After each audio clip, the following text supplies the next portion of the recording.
Good evening, students.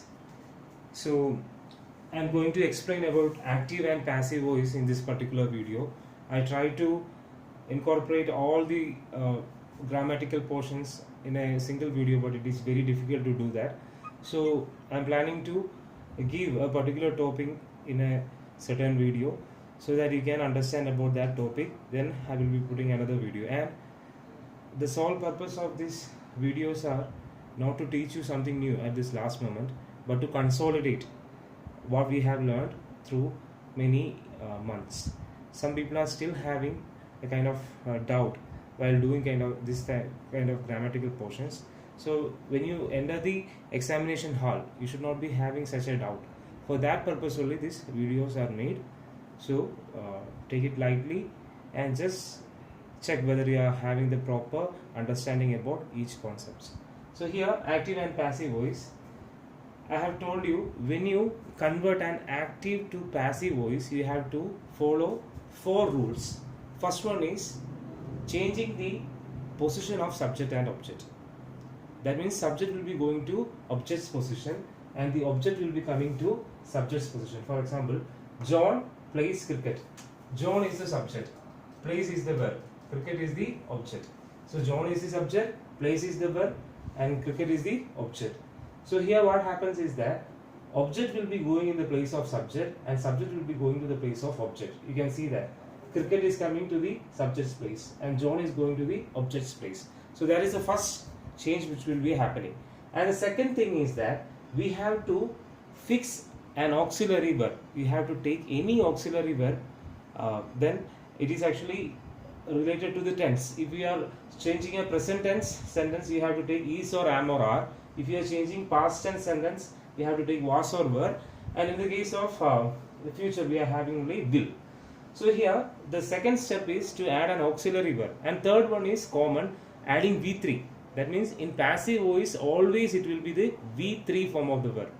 And last we are having adding the preposition by. So here you can follow a particular format. To change simple present to passive, you are having is or am or are plus V3. Actually, this thing what I have written at the last is actually the second and third change. Adding auxiliary and adding V3. Right? Adding auxiliary is actually changing. Other than that, all are same. Right? Changing the subject, object position.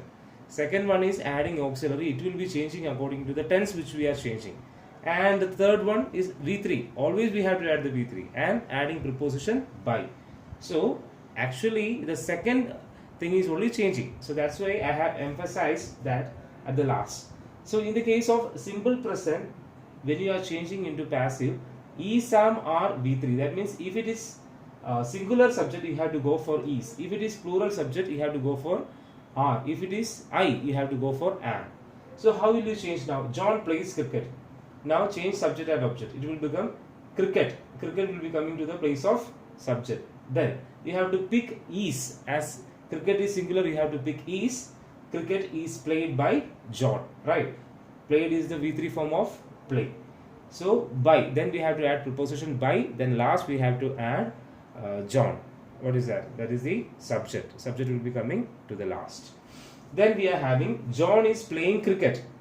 That is present continuous. So this is simple present, and this is present continuous, and this is present perfect. So John is playing cricket. In that case, is, am, are plus being plus V3. We are having being. Right? We are having being. So we have to add along with the auxiliary being. That means cricket is singular. We have to go for is, then being played by John. Cricket is being played by John. Then in the third case, that is present perfect. John has played cricket. So here you can see that we are having the option has or have been plus V3. So if it is singular, go for has. If it is plural, go for have. So cricket is singular, so we have to take has. Cricket has been played by John. So we can see that is, am, are V3, is, am, are being V3, has or have been V3. So this is the code for converting any sentence in present to passive. Present active to passive. And you are not having passive for present perfect continuous.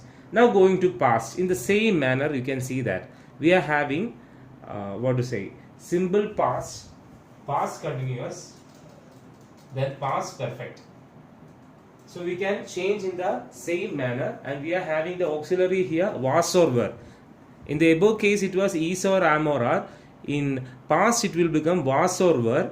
Then you have to add V3. So in the first case, how will you change? Cricket, as it is singular, cricket was played by John.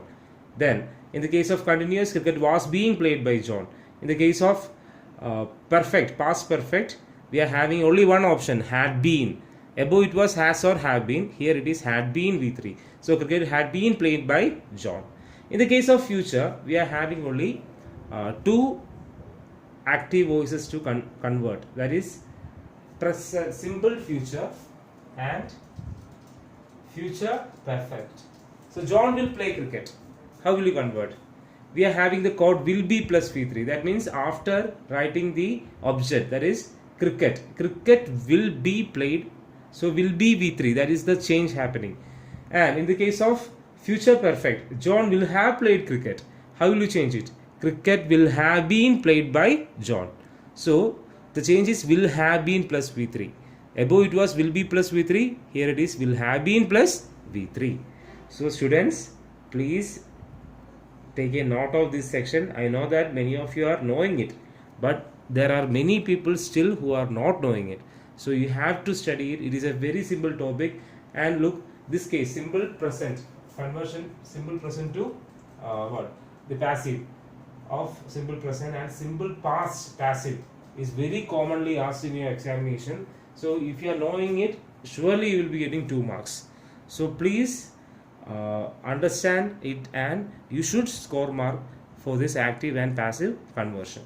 And we are having a kind of different thing coming when it is an auxiliary verb, modal auxiliary coming in a particular sentence. That also I will show you, because sometimes a tough question can be asked from this section.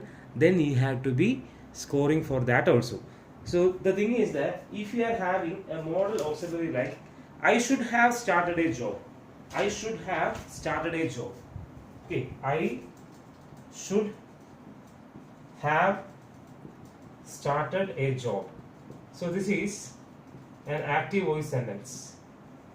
So here you can see that I is subject, job is object. So first of all, take that object to the front, a job.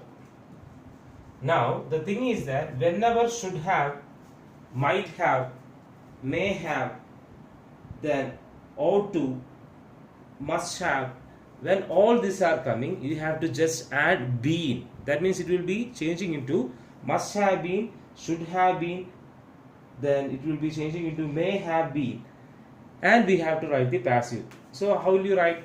A job should have been, a job should have been started by, I will change into what? The object pronoun me. A job should have been started by me. So this is an exception or kind of special case, right? In English grammar we are having many special cases. We will study one rule, but many of the times it will be deviating. So this is the special case, and you should be very careful. Okay, those who are knowing this, you have to understand this also. This might be a new one for you. That means whenever should have, okay, should have, then may have, might have, ought to, okay, ought to have, ought to have. When these are coming, you should write the passive by adding should have been, okay, may have been, might have been, ought to have been, right? Then you can follow the same pattern. What? Changing subject object. What to say? In the place of auxiliary, you have to go for should have been, may have been, might have been, ought to have been. Then you have to go for V3, and you can write by, and at the last you can write the subject. So this is about active and passive. This is completely about like I have given all the cases.